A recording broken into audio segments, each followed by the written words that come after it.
నమస్తే, welcome to Yoyo TV. CM Chandrababu పాలనలో speed పెంచేశారు. అందుకు కావాల్సిన నిధుల కోసం ఢిల్లీకి పయనమయ్యారు. ప్రస్తుతం చంద్రబాబు వరుసగా కేంద్ర మంత్రులను కలుస్తున్నారు. కేవలం నిధులను అత్యధికంగా సమీకరించే దిశగానే చంద్రబాబు హస్తిన పర్యటన పెట్టుకున్నారు.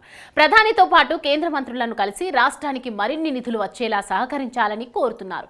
అంతవరకు బాగానే ఉంది. కానీ జనసేన అధినేత డిప్యూటీ సీఎం పవన్ కళ్యాణ్ ను వెంట తీసుకెళ్లకపోవడంపై ఇప్పుడు జనసేనలో హాట్ టాపిక్ గా మారింది. పవన్ ను కూడా వెంట తీసుకెళ్తే మరింత బలంగా ఉండేదన్న కామెంట్స్ సోషల్ మీడియాలో పెడుతున్నారు. పొరుగు రాష్ట్రాల్లో ముఖ్యమంత్రి రేవంత్ రెడ్డి అక్కడి డిప్యూటీ సీఎం మల్లు భట్టి విక్రమార్కను కూడా తీసుకెళ్తున్నారు.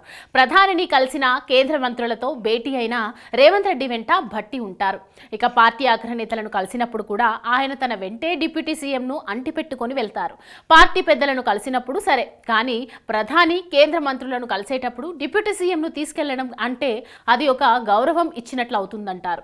ఆయనకు కూడా పాలనలో భాగస్వామ్యం ఇవ్వడమే కాకుండా ప్రాధాన్యత ఇచ్చినట్లు అవుతుందని రేవంత్ రెడ్డి భావిస్తారు. కానీ ఏపీ విషయానికి వచ్చేసరికి చంద్రబాబు ఒక్కరే ఢిల్లీకి వెళ్లడాన్ని జనసేన నాయకులు తప్పుపడుతున్నారు. పవన్ కళ్యాణ్ కు ఈ విషయంలో ఎలాంటి అసంతృప్తి లేకపోయినా జన సైనికుల్లో మాత్రం ఈ ప్రశ్నలు సహజంగానే తలెత్తుతున్నాయి. పవన్ కళ్యాణ్ ను ఢిల్లీ తీసుకెళ్తే మోదీ కేంద్ర మంత్రుల వద్ద మరింత బలంగా ఉండి రాష్ట్రానికి అత్యధికంగా నిధులు ప్రయోజనం చేకూరుతుంది కదా అని ప్రశ్నిస్తున్నారు. ఇటీవల పింఛన్ల పంపిణీలో లబ్ధిదారులకు అందజేసిన కరపత్రాలలోనూ పవన్ కళ్యాణ్ ఫోటో లేకపోవడంపై జన సైనికులు అసంతృప్తి వ్యక్తం చేస్తున్నారు. పవన్ ను కావాలని సైడ్ చేస్తున్నారా లేదా అనుకోకుండా జరుగుతోందా అని పార్టీ అగ్రనేతలను ఆరా తీస్తున్నారు. ఆంధ్రప్రదేశ్లో ఎన్నికలకు ముందు పవన్ కళ్యాణ్ వల్లనే కూటమి ఏర్పాటు సాధ్యమైందన్న విషయాన్ని వారు గుర్తు చేస్తున్నారు. పవన్ గట్టిగా పట్టుబట్టి పోకుండా ఉంటే కూటమి ఏర్పాటు సాధ్యమయ్యేది కాదని, రాజమండ్రి జైలు బయట చేసిన ప్రకటన నుంచి పొత్తులు కుదిరే వరకు పవన్ చేసిన కృషిని మర్చిపోయారా అంటూ జన సైనికులు సోషల్ మీడియాలో ప్రశ్నిస్తున్నారు.